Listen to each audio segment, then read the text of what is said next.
morning, Roxy Soxy. Good mid-morning, Tam. Good morning. How you doing? How's it going down there in Los Angeles? Well, it is finally warm, which is good for today. Oh, it because is. it Yes. Cinco de Mayo. I didn't even know that because I have 2 kids in quarantine. I'm like, what do you do on Cinco de Mayo to quarantine?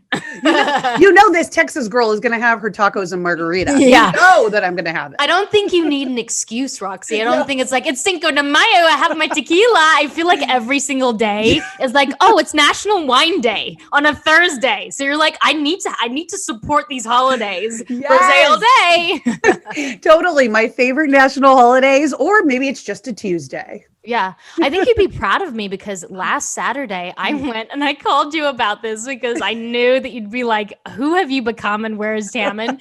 I went to a Renaissance fair. Oh my God. How was it? I can't believe it was the best experience of my life. I think because it was so new and I was walking to something that I had no idea about. It was like, I was like a fish out of water, and it was such an incredible experience. The kids were running around. They had such a great time. You know, it's the first time we've really been out in Texas like that since kind of this whole quarantine thing has happened. So it was just nice. It was nice to be out. It started raining, so there weren't a lot of people there.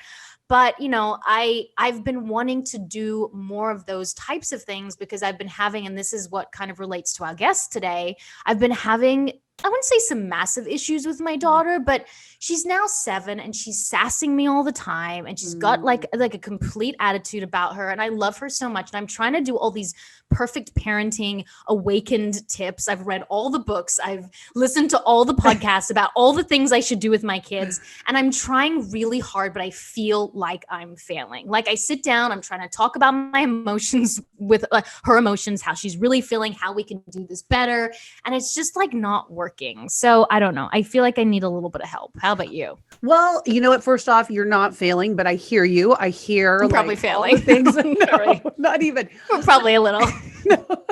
But you know what? It is such a it's like the hardest job in the world, right? It's like every day, I feel like for me, you know, I'm always sort of second guessing myself. I'm like, did I do that right? Did I not do that right? Am I messing her up by the things that I say to her? You know, like, because my daughter tends to be more sensitive and very, you know, quiet and reserved, and she doesn't express herself a lot. So I'm like, oh my God. And I'm like the opposite. I'm like, you know, like out there. So it's just, I don't know what I'm doing, first of all. And am I doing it right? Or am I doing it that's going to put her in the best possible, you know, scenario? I don't know. It's so hard. But that's why our guest is going to save the day. I know. And she also has another book, which I think is kind of where we're at right now in society about, you know, the like, I was listening to this podcast from the woman who wrote The Secret.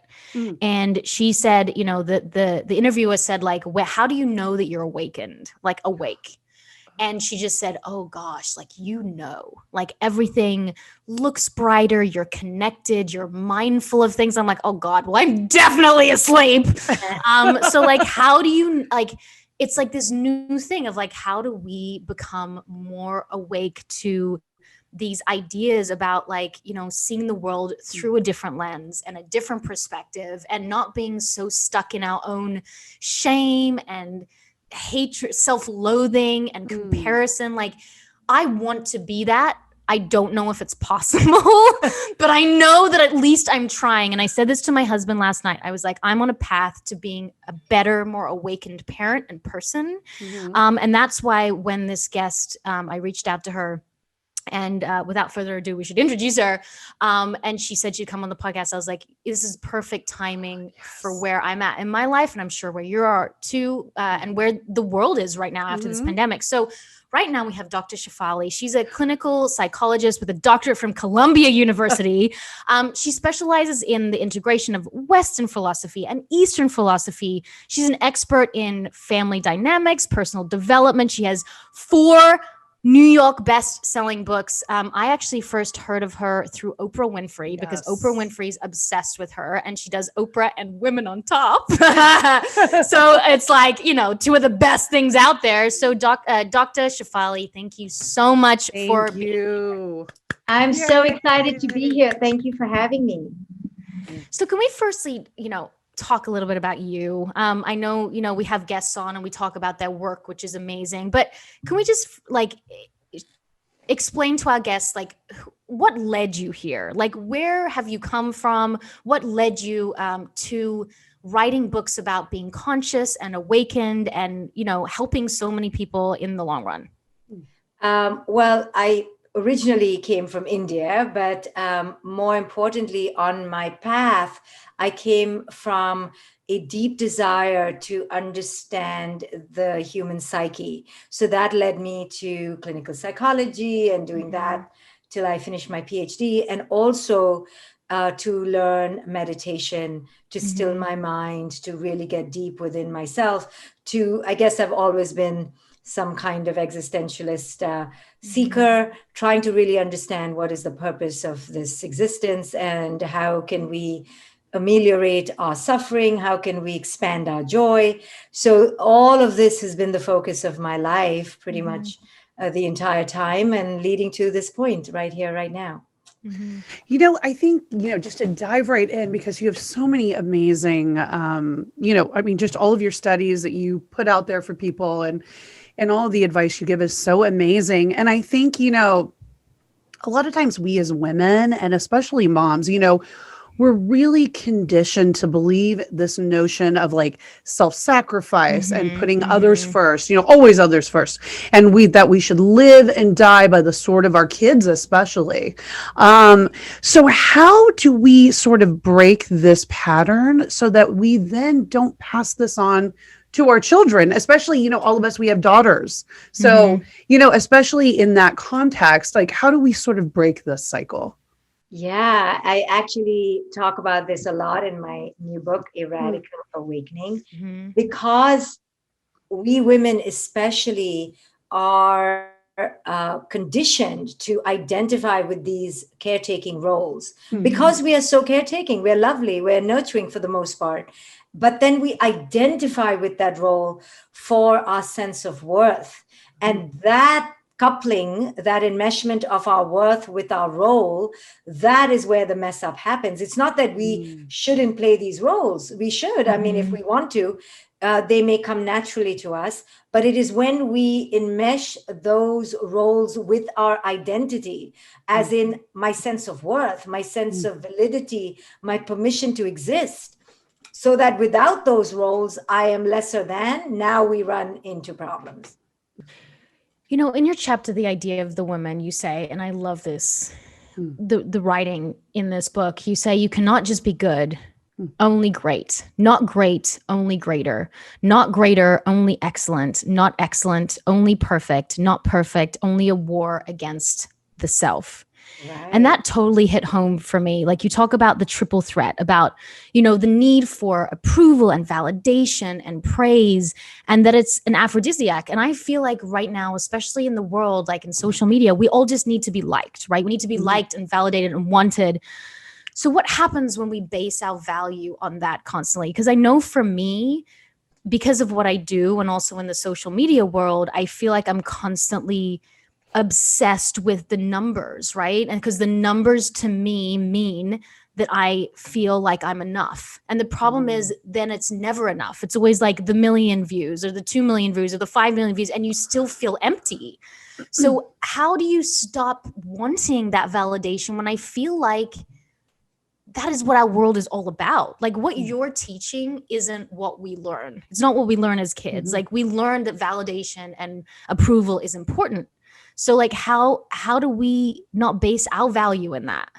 Right. This is the radical awakening, to have the maverick spirit of a warrior, to understand that conditioning is poisonous, right? So now the person who wants the 2 million following wants to know how to stop.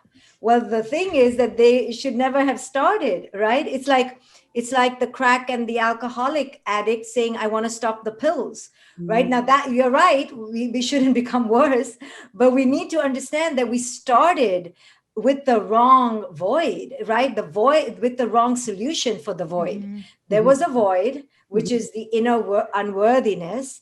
And we, like you said, we were told that, oh, if you're unworthy, just get that unworthiness filled up through the external. It could be the husband or the cars or the shoes or the lover. It doesn't matter what the stuff, right? the You stuff, fill it with stuff. or the relationship or the achievement or the degree.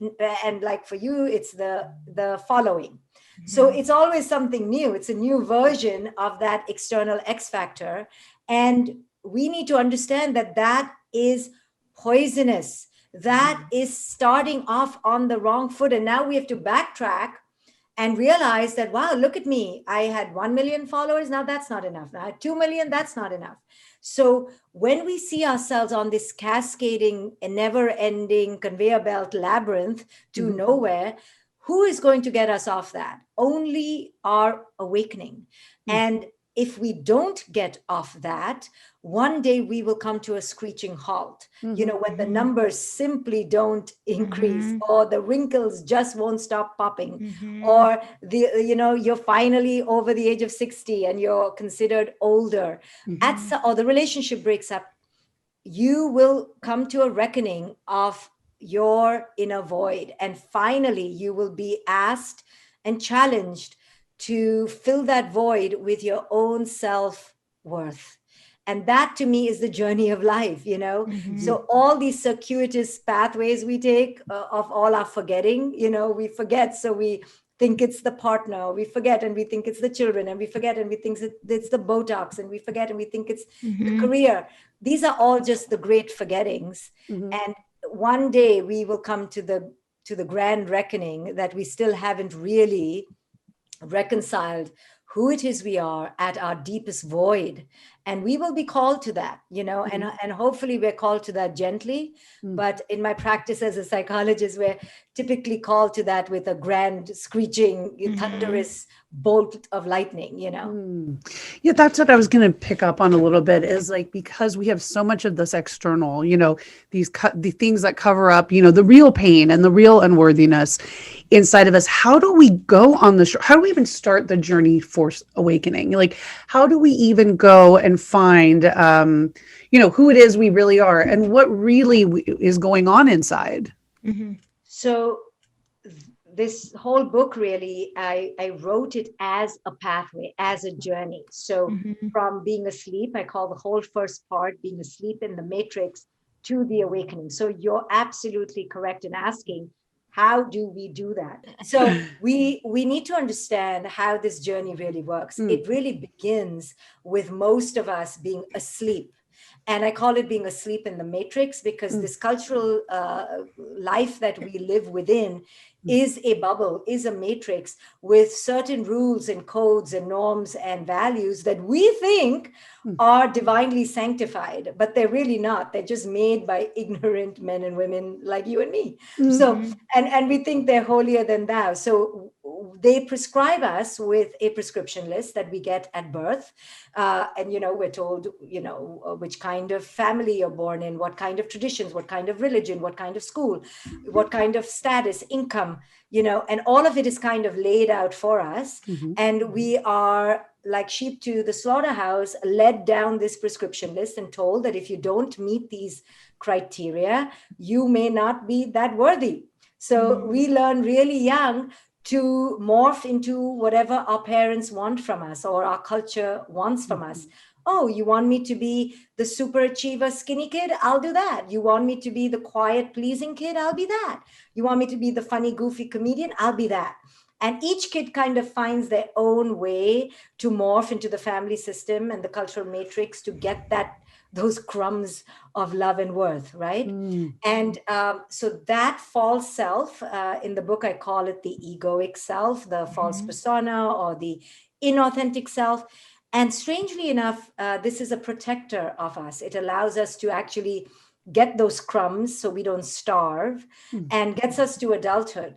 The sad thing is that eventually, because it's a false, fake, inauthentic part of us, like I said, it will drop. It will come to a screeching halt. Things will fall apart, because it's, I liken it to an eggshell. The eggshell kept the chick safe while it was hatching. But if it doesn't crack, the chick will die.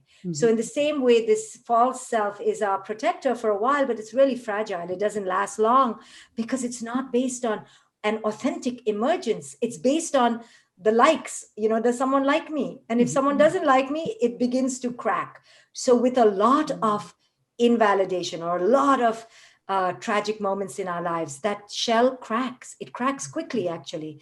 And I typically find in my practice, mothers crack, mothers of teenagers crack, midlife crisis, right? That's when big cracks happen, because the pressures of the world simply can't be sustained by a false self. You have to have true resilience and true worth to sustain the pressures of the world. So by midlife, I see most of the eggshells cracking. And I love that as a therapist, because I show people, oh, it's not cracking because you are not good enough. It's finally cracking because you are ready to be good enough. You're finally ready to emerge. Your true self is ready. So how do you really know that you're cracking? Well, you're going to feel it. Yeah. You're going to be all over the place, disheveled, disembodied, yelling and screaming at your kids, drunk out of your mind, or eating too much, or in my rock bottom moment in the book I describe in the first few pages, my car swerved off the road. My car literally was off the tracks, and I was about to bang into a tree because I was so discombobulated, so exhausted, trying to play all these roles, that it came to a screeching halt. And so thankfully, I use that as a portal for my awakening.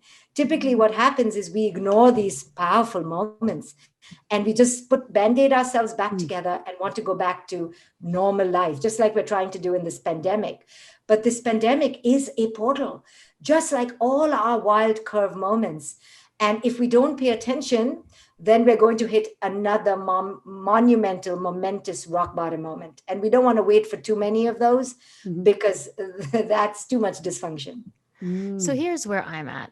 I don't know, Roxy, about you, but I feel like a generalization. I feel happy, but I also feel lost. I have been in this business, in this acting world, since I was 15 years old. I did love it, and I still do, but there has been a lot of rejection and failure and self-loathing that I don't even know what I am or what I want to be or what really makes me happy. And I wouldn't say that I wake up every day angry or depressed, but I wake up every day confused and slightly lost. And I know a lot of people, especially in this pandemic, there's a lot of those feelings that have been brought up.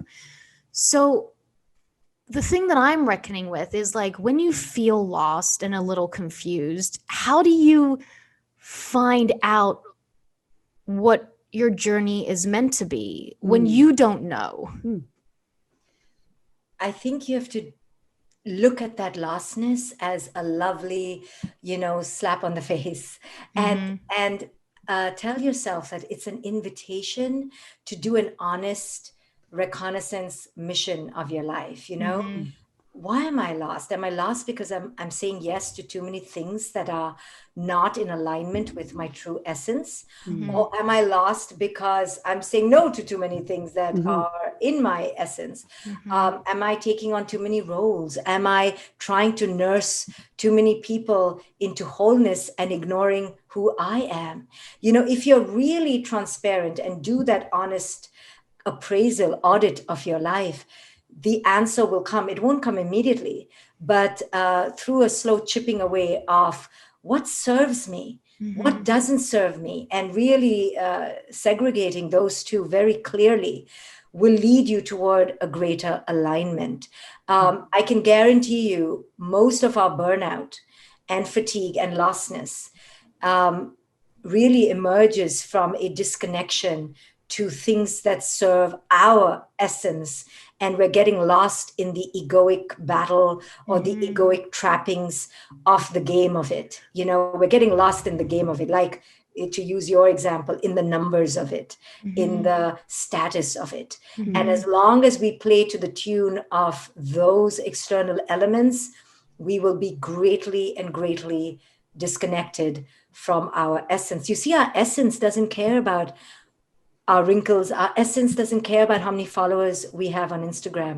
Our essence really cares about how in synchronicity we are in our external life with this internal life. Is our external life, every choice we make, for the most part, synced up with our internal life? That's what our essence sighs in relief about, or flails about in a panic, and when it flails, it leads to this discontent, to this confusion, to this rabid overthinking, to this hunger.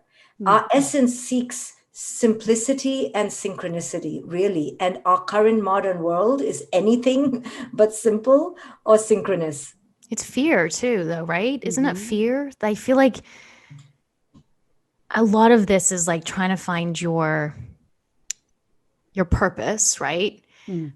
It's almost like Roxy and I mean, I'm speaking for Roxy, she should talk for herself, but for me, I feel like I know my purpose, but I'm afraid because, again, going back to your book, what if people don't? It's just this artist way, which Brene Brown wrote this amazing book about the fact that like artists want validation, but when you want validation, it's almost like you can't even create. You almost become paralyzed because you're wanting that validation, so you're creating for the masses, so you're not actually in alignment with your purpose. It's that fear, the fear of ridicule, the fear of rejection. And so you have your purpose, but you're afraid to do it. Yeah, but they're two separate things. So let's just break it down. So can I ask you, what is your purpose in one line? My purpose, I feel, is to entertain people and make them feel less alone. Okay, so the reason why that there might be different things. So different. The reason why that purpose is a little bit of a sinking sand. Okay. is because, so say it again. My purpose is to entertain people and make them feel less alone. Okay, so let's see if we can break this down, and I'm going to show you exactly why your purpose will always feel like a sinking ship. Okay. No wonder you're feeling lost. Okay. So my purpose is to entertain people. So what is that? What agenda does that have? That people need to be entertained. What does that mean? That means people need to change their mood. They need to like you. They need to endorse you. Okay. The second part of your sentence is that people, what do you say? And that people? To feel less alone.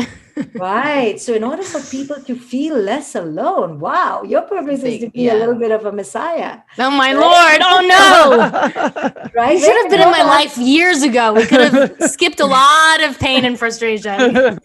So I get this. It's just like, I would say my purpose as a therapist, if I was talking like you, my purpose as a therapist is to, I would say, fix people and make them feel less sad, right? Oh, and Roxy could say, Roxy, are you a mom? I am a mom, yes. So let's try to use Taman's line of thinking and use it with your children. My purpose as a mom is to make them, go ahead. My purpose as a mom is to make them feel protected and always safe. Okay. And loved.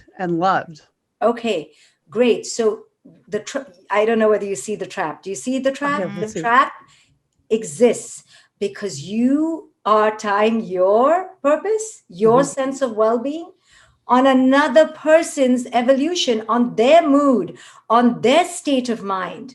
The minute you do that, you are going to be on a sinking ship. So let's repurpose our purpose. And I'll show you another way to have true internal purpose, because when you shift from the external focus that you just had to what I'm going to show you, now you are anchored in an effortless synchronicity with your own self, and you extricate and untether from the external world. So I teach parents this all the time, right? I ask parents all the time, what is your purpose in being a parent? And all of them think they're being fabulous parents by saying something like Roxy said. My purpose is to make my kid happy. And I'm like, so if your kid is not happy, what? You've been purposeless? What if your kid fails? Now you've been a terrible mom? And they're like, yes. So this is a problem. This is a problem, guys. Okay, so let's repurpose purpose. Okay, let's change it to an internal focus. So Tamin, go deep within yourself and get connected with who it is you are, and ask yourself, why do I want to entertain people? Why do I want to make them feel less safe? There's a little girl in me that has a need to feel wanted, like to feel needed, part of something. Significant. Yeah. Yes. So you figured out early on, young little Tamin figured out that if she, with her talents, could make people happy and giggle and smile, you saw people around you change their mood, and that made you feel plugged in. Do you remember your first memory of somebody in your family changing their mood around you? I was 4 years old. I remember like it was yesterday, 4 or 5, and I sat down and I was wearing my mom's boa thing around my head, and I was smoking a fake cigarette, and I was pretending to be Cabaret, and I did like a whole show for them, and everyone was laughing, and they're like, oh my goodness, we've never seen anything like this. She's so special. And that was it. I was obsessed from aged 5 years old to entertain people. Right, because it gave you a steroid boost of significance, worth, belonging, like you had never had before. And you just got addicted to that. Okay, so we have to, when we repurpose purpose, we have to first understand what need of the inner child has been yearning to be filled. You just found this to fill it. Roxy could find 6 children and 2 dogs to fill it. Yes. Shefali could find 3 dogs or a child. 16 books to fill it. It doesn't matter. You don't get to say you have a better purpose because you're making people smile, right? It's always, as long as it's external focus, it's a sinking ship. So now we've gotten in touch. Wow, Tamin has been doing this all this while, saying that she's doing it for people. But now she's understanding, because she's in touch with her inner child. I'm skipping many hours of therapy, yes? And now she understands that she really has been doing it not for them to feel better, but because it gives her this sense of significance and validity. So she's actually been using them to fill her. Interesting. They are the injection, but she's been thinking she's the injection. She's the vaccine. Okay, now we know that it's to fill yourself. So the next step is to really confront that hunger. So every time you're on stage, instead of saying, I'm here to entertain them, you have to literally own the truth, which is, I'm so hungry. Can you please validate me? I'm so hungry. Can you please make me feel significant? That's honesty, right? And that's what my book talks about. The radical awakening I speak about in my book is to awaken to how we co-create our own misery, right? So in the beginning of the show, you were sharing how you get caught up in waiting for the likes. And now I'm showing you how you're co-creating that misery of getting caught up in the likes, because you're hungry for that validation and significance. So now the third step of repurposing purpose is to shift to how can Tamin, right, inject herself with the love and worth. And that is our essential purpose. Then entertaining someone, coming on a podcast, even having another child becomes simply extensions of a full sense of worth. So till now, you've been working on empty or half, which is why it's easy for you to get lost, because if the external doesn't match, you're going to feel lost. So now the purpose becomes, how do I fill myself with worth? And remember, just a few minutes ago, you were talking about our main purpose in life is to find purpose. I disagree. Purpose is right here. Purpose is, how can we do what we're doing right now with a sense of completion? Purpose is never out there. And all these billboards and vision boards that sell purpose out there keep us suffering more. When you are filled with wholeness, you are in purpose.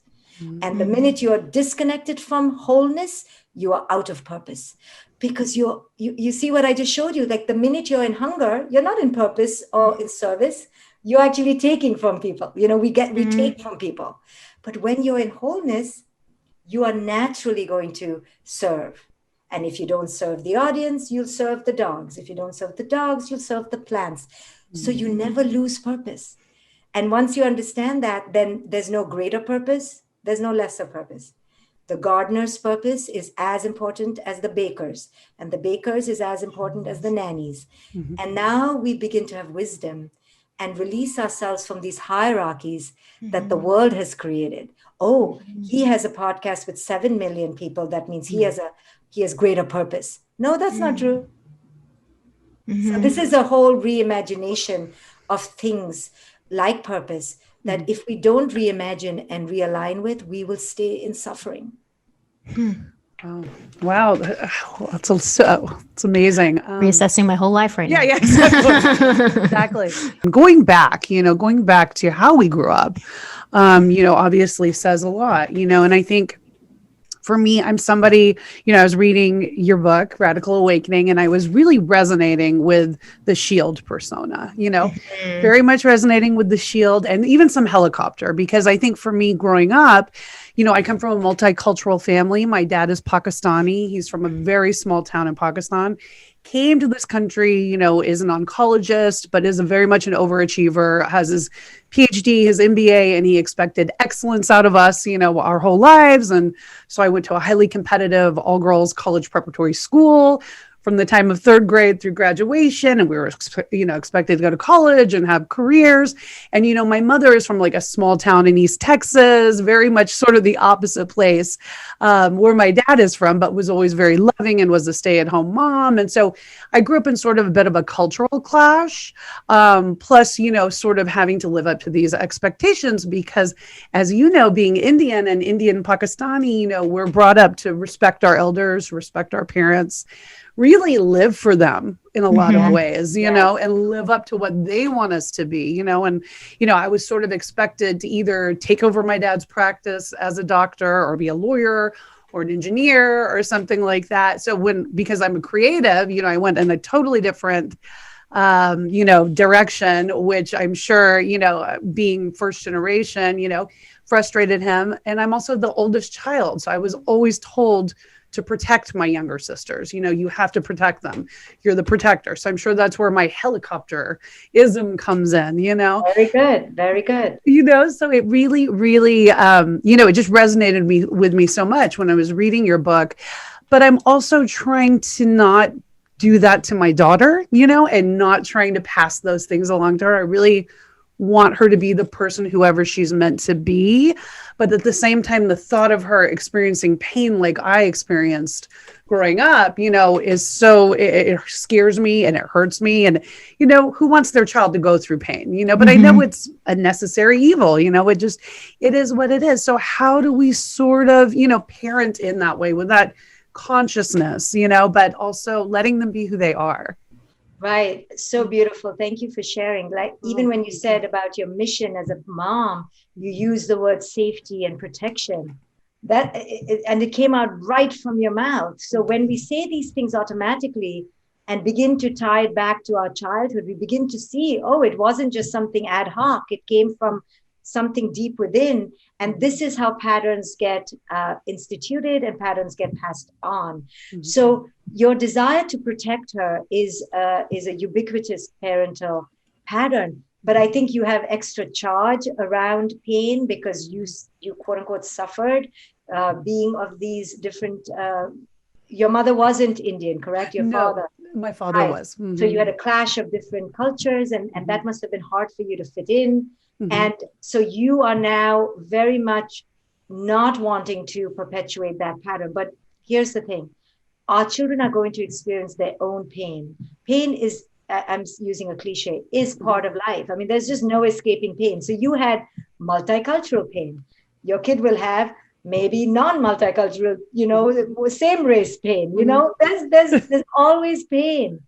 The thing that gets us through pain is not the absence of pain or the degree of pain, but our community around us, the presence of our attuned caregivers, and our capacity to have resilience that the pain is not going to break us, right? So if you're the community, you're the attuned caregiver, But if you are harboring the belief system that you don't have the resilience, that's what's going to pain your child the most. Mm. Not so much the pain, but the belief system that we are not resilient to handle the pain. So you can test this in your life with your kid.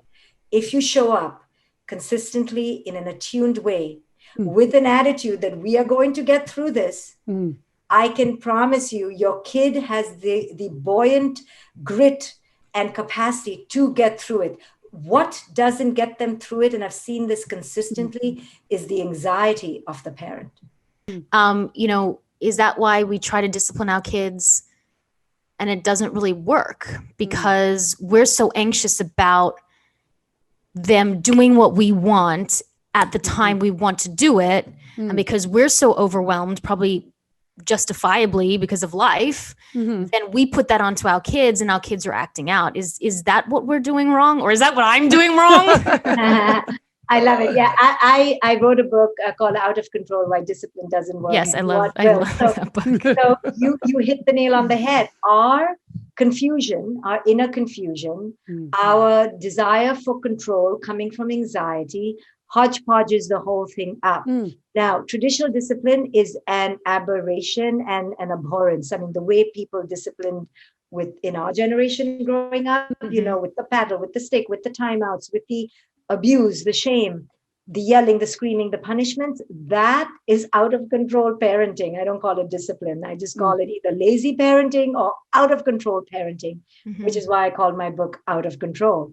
Now, conscious, shaping of behavior or conscious guidance really comes from a place of not a desire to control your kid, but your desire to just guide them. So if what we are filled with anxiety within ourselves, like Roxy talked about, from her own pain of childhood, or her own inadequacies, or her own lack of inner integration, then anything our children do, we take it as if it's a reflection of our failure, because we are yet in pain from our childhood. So when we see that reflection and we feel the stirrings of, oh my goodness, my kid is a loser, that means I'm a loser, that means my kid is a loser, and now you're on a spiral, then the next gear is often control. And that's where unconscious discipline comes from. I'll take away your iPad. I'll lock you in the basement. We want to throw them into a box and put them out to sea because they are reflecting back to us our core helplessness from our childhood, right? It has nothing to do with the present moment. Like in the present moment, we're just going to be 5 minutes late. Or in the present moment, oops, some paint, spilled on the sofa. The other day, my daughter, who's 18, by the way, spilled soy sauce for the 1800th time and hid it. And then I found it, she's using the same techniques from her 5-year-old era. And I laughed with her. She said, I know, I didn't think you'd find it. And I was like, it was just hidden in plain sight. Anyway, I could see how the old me wanted to yell and scream because it was my fancy upholstery and I was attached to it and I was helpless and I thought my kid was a clumsy clunk. So I had all these feelings and I wanted to yell and scream. But now, having done this 1800 times, and the kid is still clumsy and a clunk, I have realized that what's the big deal? What is the big deal? I used to make a big deal about the backpack on the floor. I remember my kid used to walk in the door, throw the backpack on the floor. And for me, it was a sign of disrespect. And it was a sign of lack of discipline and I made up all these things that it was a sign of. And within minutes, I was in a battle with my kid. And then one day, because I did conscious parenting on myself, I had a conversation with the backpack. I was like, why do you upset me so much? Like, why am I so threatened? Like to me, you're like, you're going to eat up this whole house. If you see on the floor, you're going to morph into some amoeba and you're going to infect me. And when the backpack didn't talk back to me, and I was like, I'm talking. Or you're like, this is the moment I'm losing my mind. Right. I'm talking to a backpack. Right. But I had to talk to it because I was acting as if it had a life. And when I finally realized it was just fabric and plastic, very cheap plastic, I realized it was all a projection from my damn mind, from my insecure childhood. So, these are the ways we have to realize that we are projecting onto the moment, onto our children, because of our inner lack, which is then spiraled or disguised into control or as control. And we act as if it's called discipline. We act as if, we have a right to it. But when we're really honest, we realize we're just going crazy because we're losing control. We're feeling helpless like we did when we were 5, and we're going to make our kids pay for it, That's interesting. So because we have, kids in different stages. So Tammin and I, our kids her daughter's 7, mine's about to turn 7. What is the best way to discipline this particular age group? Because, I've heard it's good to kind of sit down and talk to them about what's gone on and, explain and listen to each other's feelings. And so what do you recommend to discipline this kind of age group? Well, the greatest discipline, I know this is so annoying, what I'm going to say, is really just the self-discipline of the parent. Because when you don't lose your shit, you will be able to handle things better, and you will be able to say no, or let's not deal with this now, or not now. And we'll be able to do it with a sense of authority that is calm and reflective instead of reflexive and reactive. So, I know now, because my daughter's 18, that all the things I lost my cool about literally were so inconsequential. And they only matter to me in the moment because my own life and my inner sense of sanity was on a threadbare, state of existence. I was messed up. There's really nothing a 7-year-old can do that requires us to scream and yell the way we do. It requires us to certainly hit them and requires us to lose our shit. It's only because we've already lost it from inside. There's nothing an 18-year-old, my daughter is taller than me, bigger than me. She can literally break my neck. And even she can barely do anything evil now. I mean, now that I'm in a state of wholeness, I just see her as like, maybe on the worst day, really entitled. Like that's my worst name for her. You are so entitled. Like that's the most evil thing she can do. But besides that, they are harmless. They are only so quote unquote evil to us in that moment that we feel we need to control them, because we can't handle the unpredictability of parenthood. We can't handle that children are morphing in formation, and they are meant to be kind of psycho. Like kids are meant to be kind of crazy. And we can't handle that. Like we wanted soldiers in our army. We wanted minions at our disposal. I know you have to leave soon, so we have a couple, just 1 or 2 more questions that we have to get from you, because I'm like, she will save me, Sean. That's what I said to my husband. I'm like, don't you worry. After this podcast, we will be better parents. But just my last question is about codependency, which is a little shift from what we were talking about parenting. I have been codependent my whole life. Again, from probably we immigrated from South Africa. I, felt a little lost going to school in Australia. Then I was, overweight, lost weight, had an eating disorder, all these things that I felt very codependent with things and people. And then I met a husband who is the most incredible man, but we have this weird dance that is very codependent. Like if I'm upset, he's upset. If he's upset, I'm upset. We can't actually separate ourselves. And so when we argue, these arguments go on for hours because we're codependent. It's not like I can say, yesterday he was actually in a mood. I couldn't separate myself and go, he's in a mood, let him be in his mood, and I'm going to actually just take care of myself and my kids. I became in his mood because it was like a reflection back on me. So why are relationships kind of ultimately where we kind of lose ourselves? And what is the best way when you are codependent with your spouse or partner or parents? How can we untangle that?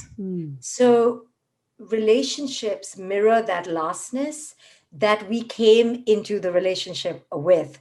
People often think that relationship killed me. That relationship really, made me confused, and it's the relationship's fault. And I always tell people that you came lost, right? You came broken, you came confused, and you found the perfect partner. So relationships are the petri dish, as the mirror of your earlier childhood experiences. So imagine you're the consummate entertainer. You, Tamin, were entertaining people from a young age. Therefore, you were so in tune with other people's feelings, your radar, your antenna. And most women are raised like this, to be tethered to the scowl and the frown and the smile of the outside people, because that's what boosts us up or deflates us. So it's only natural that you found a partner with whom you would endlessly participate in this fusion dance, because you never learned, like I showed you just with your purpose is related to outside people. Your sense of existence is tethered to the and tentacled with the outside world. So this is the codependent personality, and most of us are like this, so you're not alone. And our goal in life is to untether, unfuse, unenmesh, but not to create distance or divorce or separation or hatred, but to really anchor ourselves in our own autonomous life experience with honor. So what would that look like in your experience? Would be, he's in a bad mood, and you honor that. You go, I get it. You have every right to stay there because I trust your worth. I trust your journey. I trust your destiny. And in fact, I trust that you'll find your way out. By enmeshing yourself to him, you're actually dishonoring his power, his worth, and his wisdom.